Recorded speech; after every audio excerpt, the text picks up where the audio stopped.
Hello everybody. Today I thought I'd do a little bit different of a video. I was recently asked which drone I would suggest someone buying as a beginner. And I'm still a beginner myself, but I tend to do a lot of researching anytime I buy a product. Definitely have some opinions, but still just starting out.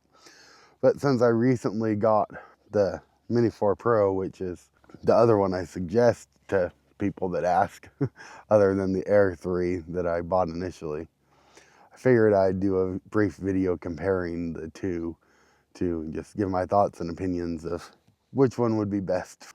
I was going back and forth initially when I bought my first drone of which of these to buy. They both get great reviews and both have a lot of pluses and minuses from the other. In the end, I ended up going with the DJI Air 3. I bought it just before Christmas, and they had it on sale for 25% off, so it became comparable in price to the DJI Mini 4 Pro. So I decided that that was the one I was going to go with at the time, and I haven't regretted it at all. It's a great drone. I've used it in every state on our trip so far, all 12, except for Oregon. In Oregon, didn't quite get my Part 107 done, my test for the pilot's license to be able to use the drone for commercial footage. So our Oregon video didn't get any drone footage, but everyone since has had at least a little bit. And the drone's flown great. It's easy to fly. I've been quite happy with it overall. I figured we'd start with the most obvious difference in the two drones, and that's just the size. This one is absolutely monstrous. Size comparison with my hand. It's a big drone. It feels like a piece of production equipment every time you take it out. It's a lot more work to set up and get going. It's just a big drone, but because it's bigger, that means it's more stable in the air when you get winds, and isn't get affected by the wind quite as much, and it makes it a little bit easier to fly and maintain in the wind. Whereas this little guy, he's tiny and light. He's under the 250 gram mark, so technically you don't have to register this one. Because of that, I was flying it in the wind last night, and it's a little more complicated to control. You have to pay a lot more attention to get the shot right, and to keep it from, it's got a great gimbal on it, but to keep the video quality smooth, it's a little more difficult and challenging. So the Air 3 here, the big one, is more powerful, so it goes faster, it's more stable, but it's also smoother in flight. The transitions, turning and everything, it just feels smoother flying through the air. Whereas this little one over here, it feels more twitchy and a little more agile. This is kind of like driving a Cadillac, whereas this is a little Mini Cooper. Technically slower, but it's a quick little guy to make its transitions in the air, and can be a little more challenging as a new pilot. Because of the size difference, this one as a beginner pilot feels a lot less intimidating. It's smaller, it's quicker to set up. It doesn't feel like a full production taking it out. Whereas the Air 3 over here, a little more complicated to set up. The propellers come off, whereas these just fold in. It's just heavier, a little louder. They're both loud. Don't get me wrong, they're both loud. They're noticeable when you're flying them. But this one's a little louder. Take off with it, it just feels more like an actual piece of equipment, whereas this one feels and looks like a toy. Because of that, this one, I haven't flown it a whole lot, but it just feels like it gets less attention overall, whereas that one goes flying over and people notice it for sure. Next on my list is the camera quality differences. Basic beginner purposes, their main camera is essentially the same. There's no real difference between the two, and the quality that you get out of them and image quality is great out of both. You won't be disappointed with your video quality from either. The main difference in the cameras is the big one has a second camera, so they're both capable of doing up to 3 times zoom with the main camera. But the big one here has a second camera that can go up to 9 times zoom. So when you have something you're trying to focus on that has obstacles in the way that you're worried about hitting, it's nice to be able to zoom in from a distance and be able to get your shot without having to get right up on it, risking crashing your drone. Whereas this one, it's only the 3 times zoom, so it's fairly significantly different that you had to get closer. But this one does have an advantage in the camera as well, whereas it can completely rotate its camera from horizontal to vertical, which makes it so you get the full capability of the camera in a vertical aspect. For posting for TikTok and YouTube Shorts, you can get the great video quality, the 4K, full 4K. Whereas with the Air 3 here, you can do vertical videos, but it has to be cropped out of your horizontal videos, which reduces the video quality to, I think it's 2.7K. Technical stuff that for most of us beginners doesn't really make sense or matter. Just know that your video quality in vertical will be lower with the Air 3 than it is with the Mini 4 Pro. So I also have the 2 different remote options. This one has its built-in screen. This one I have to attach my phone to. Overall, in my flights that I've done with the drones, really either one is fine. I could technically hook the Mini 4 Pro up to the RC2 as well. So far, I've just left it hooked up to the one where I had to plug my phone in, just for the convenience of being able to have a controller with both. I can just grab the bag and go and know I have what I need for both of them. And overall, the flying with either control, I haven't noticed a real big difference. It is convenient having the screen built in, but it's not that big of a deal to plug in my iPhone to that one. And I found that I kind of like having the screen up above, because my fingers get in the way and you feel like you're looking down more to see the screen because it's lower on this one than over here. Both the controllers work and the drones fly great with either. So overall, I don't think anyone would be disappointed with either of the drones. They're both great and have their pluses and minuses. That's the problem with drones. I kept hearing that it's a slippery slope, that once you buy one, you can find use cases to need more and more as you go. And I've definitely found that. That's how I ended up with the Mini 4 Pro to go with it. We started doing YouTube Shorts every day to go along with our weekly long videos. So I wanted to be able to do some true 4K YouTube Shorts along the way. So I went ahead and pulled the trigger on the Mini 4 Pro to go with the Air 3 that I already had. I already have the next one I want picked out, go figure. It's the little DJI Neo, which is really tiny and it can fly without a remote control. And I think that'd be convenient for some of the shots we do along the way. So that'll probably be the next one. I'm currently sitting in a state park in Nebraska, so I can't go fly them for you. It's not allowed in Nebraska, and I don't want to try to push the laws, even though once drones are in the air, the airspace is covered by the FAA, not the state. But gray area that I'd rather not have to fight with.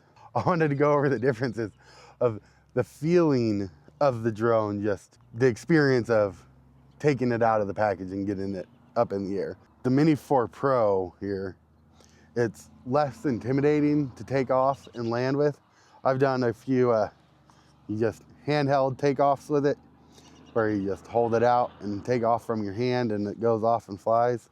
It's not scary at all, whereas with this thing, holding it out feels like it's gonna rip your arm off if you're not careful. Just the taking off and landing process, difference between these two drones, the Mini 4 Pro is a lot less intimidating. Once you get up in the air, I feel like the Air 3 is a lot easier to actually fly.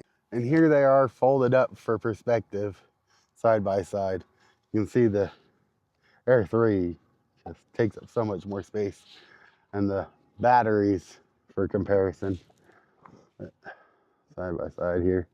That's one thing I forgot to mention when I had them unfolded, is that the DJI Air 3, I get about 20 to 25% more flight time out of it than the Mini 4 Pro. But the Mini 4 Pro has larger cell batteries available that don't keep it under the 250 gram regulation, but give you more of a comparable flight time to the Air 3, if not even a little more from what I hear.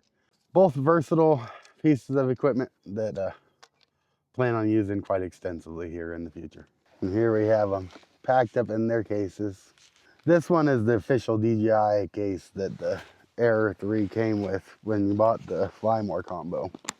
This is a more hard shell case that I bought on Amazon, but you can see the size difference of the cases when they're packed all up and ready to go. The Mini 4 Pro is just a lot smaller and more convenient to work with, but the Air 3 definitely is the one that I take out if I'm going to be flying longer or the conditions aren't as nice, or want to make sure I have a nice, easy, smooth shot, because I'm not the best pilot yet. I'm still learning. Got about 5-6 hours total flight time on the big drone, so definitely not a professional pilot yet, but working on getting there. So I figured I'd do a quick how long it takes to set up and what they look like just flying when the stability. We got about a 10 to 15 mile an hour wind, so you can see the stability difference of each drone once it's in the air. But we'll start with the setup from outside the box. So this one I had to buy a separate box for because it didn't come with one, or case. So start by getting the drone out. The Mini 4 Pro has the propellers stay on, and it comes with a little holder to keep them in place when you're traveling. So you take that off, arms flip out, other arm flips out. There we go. Then you take the lens protector off there. Little battery goes in place. And then you press this button once and press and hold until it lights up and makes noise. Then the controller process. So this one, you have to use your phone with the controller. So open up the phone, come over here to the DJI Fly app, and get the app opening up. Then you get the little controller thingies out of the bottom.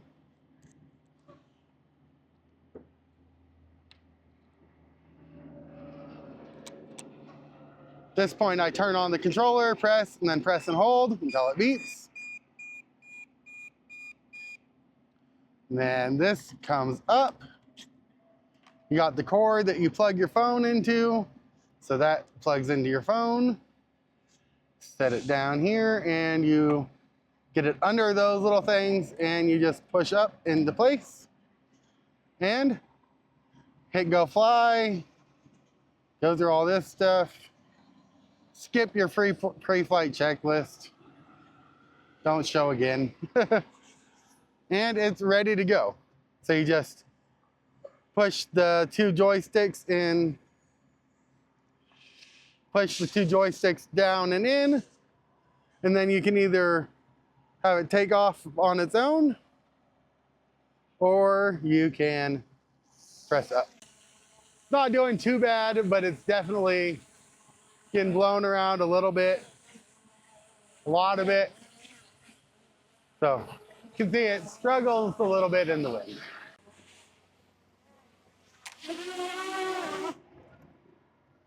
There we go. And it's down. Then to turn it off, you just press and hold. You press and then press and hold, and it shuts off. I'll go ahead and put the camera protector back on this one. We're done with that. Then to turn off the remote, same process. You press and then press and hold. Take this out, push up. And this wraps back around. It's got a little hole that you plug the cord back into. Then that goes back down. And the screw, or the joysticks, come off. So getting this little thing back on took me a second the first time. So this little divots, they go on the bottom little legs. And then this, you got to make sure the propellers are spread back there. So those go in. Back here, there's little teeth that go in the little vent holes. And then this has a little snap buckle that just goes into place. And then the cute little package is all stored away and ready to go again. Now for the Air 3, my bigger drone. So get him out. This one you don't store with the propellers on. And you have to do the front legs out first, then flip the back legs like so. So for this one, the propellers are indicated. There's a gray circle, and then there's ones with no gray circle. So the gray circle goes on the legs with the gray on them, and you just push down, and then it twists and snaps into place. And you do that with all of them. But they go in different directions, so you have to have the gray with the gray and the black with the black. There's propellers in place. Go ahead and take the lens cap off of this one. Get out one of our batteries. This battery pack's a little harder. You got to press down and then pull out. And for this one, I have the fancy controller with the screen. So you, same as the other one, you press and then hold. And the sticks are stored in the back. So you get those on. This one takes a little longer to boot up, so I boot up the controller first. Get that going. Then you put battery in the drone, press and hold. Turns on. It connects to the aircraft. Takes a second to get satellites in. But we don't actually need the satellites right now anyway. And we'll just take off, and you can see how this one floats. Same way. So we got about the same amount of wind going. And this one is just a lot more stationary. It's not, doesn't struggle near as much. And that's it for flying that drone. And the process for taking it apart, you just press and hold to turn off the controller. Press and hold to turn off the drone. Press, there's two buttons on the side that you press to get the battery out. Put the gimbal protector back in place. And then to take these off, you press down and twist. So opposite of how you got them on, you press down and twist off. And then these, once your battery's out, conveniently store in the butt of the drone. So that's where I store my propellers that I actively take on and off. Sometimes you have to jiggle them around to get them in level. And then opposite of how you took it out, back legs first, and then front. And that's it. For a comparison for my mother-in-law that asked me to do which drone she should get, I came up with that the DJI Air 3 is kind of like your KitchenAid stand mixer. It's bigger, a little more bulky, but it's more stable and powerful, and takes a little less attention when you're using it than the DJI Mini 4 Pro here, which I would call like the top of the line handheld mixer. It's a little more convenient to get out and use, but you have to sit there and hold it and pay a little more attention, and it's not quite as powerful. And the new drone I compare to a wooden spoon. It's pretty simple and basic, and but they all have their uses, and I hope this helped some of you beginners out there. Like I said, I'm still a beginner, and if I come up with anything more along the way, I'm sure I'll have more equipment reviews as we go. Figured I'd share my thoughts and opinions on the DJI Air 3 and Mini 4 Pro.